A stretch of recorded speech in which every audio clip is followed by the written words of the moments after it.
Picture a city under siege, its fate hanging in the balance. The defenders inside the walls are anxious, knowing that their survival depends on perfect coordination with their allies outside. Every decision, every move, must be synchronized, or all could be lost. Outside, armies gather, each led by a different general.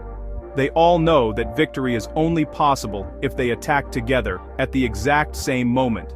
If even one general hesitates or is misinformed, the entire plan collapses, and defeat is certain. But their only way to coordinate is by sending messages through enemy territory, messages that could be intercepted, delayed, or even altered by foes. Trusting that the message received is the message sent becomes a matter of life and death. This is the famous Byzantine Generals Dilemma, a puzzle that asks, how can independent actors, each with their own interests and doubts, reach consensus and trust each other in an environment where deception is possible and communication is unreliable? For centuries, humanity solved this problem by relying on central authorities, banks, governments, and trusted institutions. These entities kept the official record, enforced the rules, and acted as the ultimate arbiters of truth. But what if we wanted a system without a central authority? What if we wanted to remove the need for a single point of trust, and instead create a network where everyone could participate as equals? How could we prevent double spending, fraud, or manipulation in such a system? This was the challenge that Bitcoin set out to solve, a challenge that had stumped computer scientists for decades. Bitcoin introduced a revolutionary idea. Strangers from all over the world, who may never meet or know each other, could agree on a single, shared history of transactions. No one needed to trust anyone else, yet everyone could trust the system. Instead of trusting people or institutions, you trust open-source code and the unbreakable logic of mathematics. The rules are transparent, verifiable, and enforced by the network itself. This breakthrough laid the foundation for decentralized money and sparked the creation of the entire world of cryptocurrency, a new era where trust is built not on authority, but on technology. In 2008, as trust in banks collapsed and the world faced a historic financial crisis, people everywhere began to question the very foundations of the global monetary system. Headlines screamed about failing banks and government bailouts, while ordinary citizens wondered if their savings were truly safe. The need for a new kind of money, one that didn't rely on fragile institutions, became more urgent than ever. In the midst of this uncertainty, an anonymous figure named Satoshi Nakamoto published the Bitcoin White Paper, a revolutionary blueprint for digital money that could operate without central control or trusted third parties. This document proposed a peer-to-peer electronic cash system, where transactions could be verified by anyone, anywhere in the world. Bitcoin is open source, meaning anyone can inspect the code, suggest improvements, and participate in the network. This transparency builds trust as the rules are clear and enforced by software, not by any single authority. Developers and enthusiasts from all backgrounds contribute to its ongoing evolution. At the heart of Bitcoin's security are public and private keys. Your public key acts like an account number you can share with anyone, while your private key is your secret PIN, known only to you. Together, they allow you to send and receive funds securely without needing a bank. Whoever holds the private key controls the funds. This means you have full responsibility and full freedom over your money. There's no customer service line to call if you lose your key, but there's also no one who can freeze your account.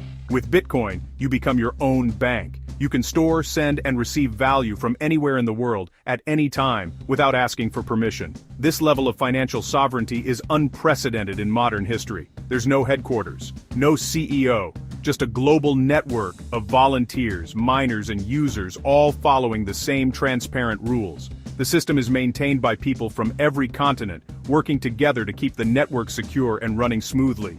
Transactions are confirmed and added to a public ledger called the blockchain. This ledger is immutable and censorship-resistant, meaning no one can alter the record or block transactions. Every payment is visible, traceable, and permanent. Satoshi launched Bitcoin in 2009, embedding a message in the very first block, a subtle but powerful nod to the failures of the old financial system.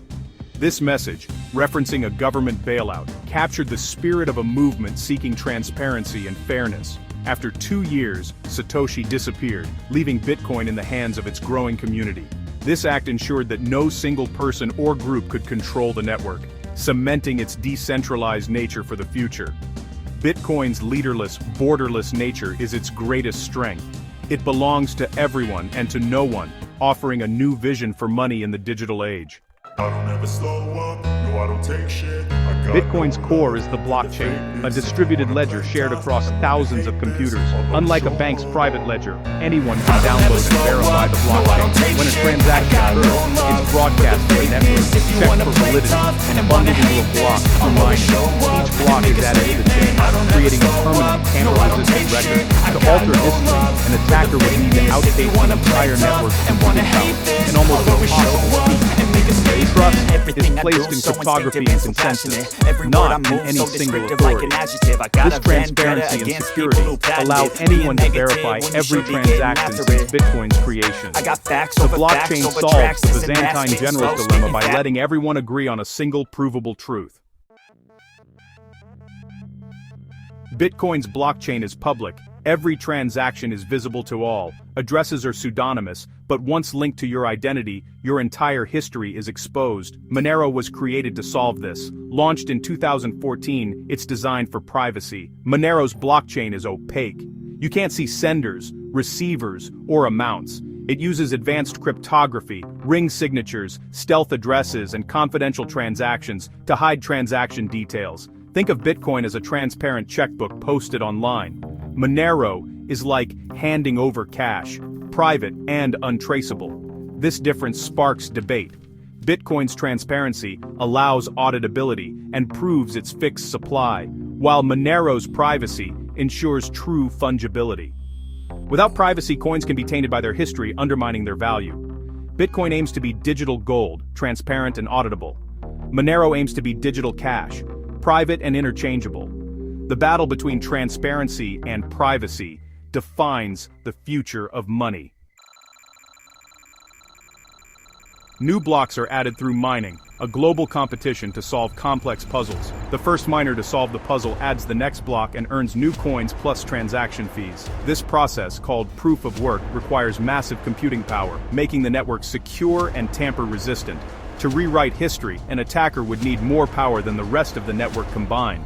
Bitcoin's energy use is debated, but it's the price of a decentralized, censorship-resistant system.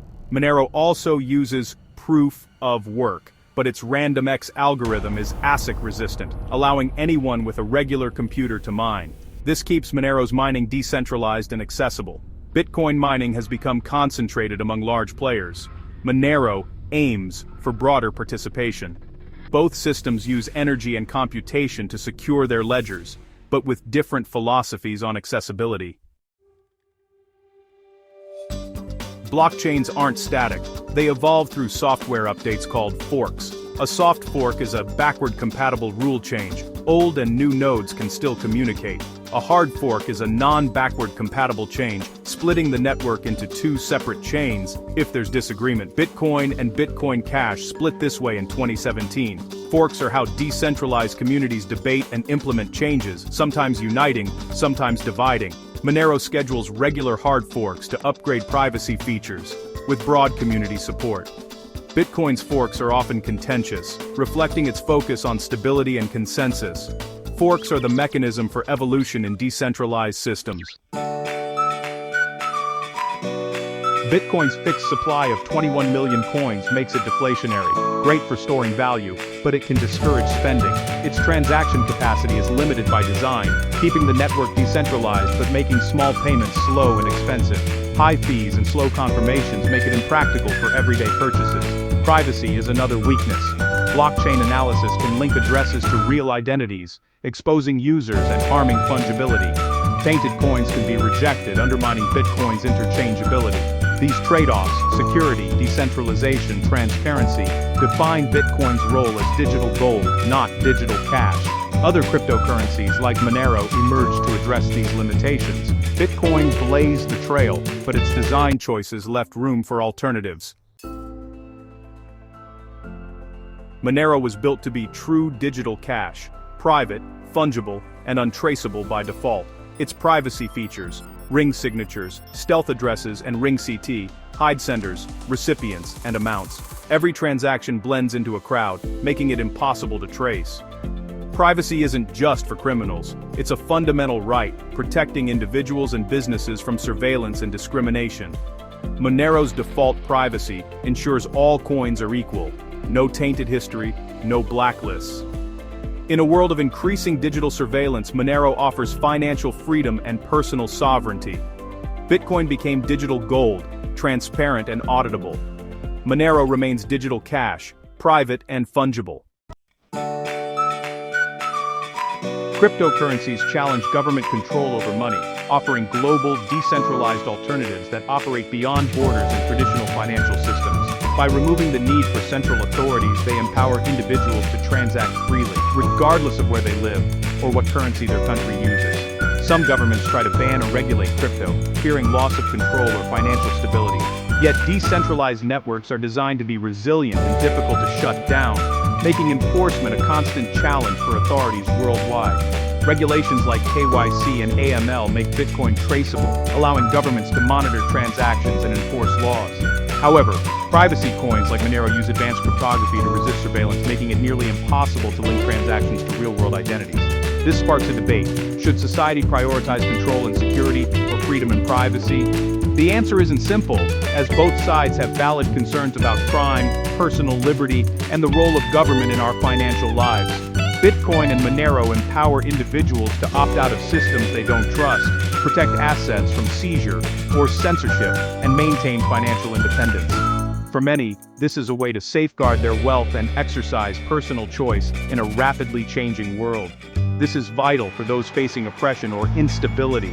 Cryptocurrencies can be a lifeline for people in countries with strict capital controls or political turmoil, but it also raises concerns about misuse, such as funding illicit activities or evading legitimate oversight. The real question isn't just about technology, but about the kind of future we want to build. Will we choose transparency and accountability, or privacy and autonomy? The direction we take will shape society for generations. As you explore crypto, learn the principles, diversify wisely, and think critically about the risks and rewards. Stay informed, question assumptions, and never stop learning in this fast-evolving space. Bitcoin and Monero represent two powerful visions: transparent digital gold and private digital cash. Each offers unique benefits and challenges, reflecting different philosophies about money and freedom. The future of money is unwritten, your choices help shape it. Stay curious, stay sovereign, and remember the power to decide is in your hands.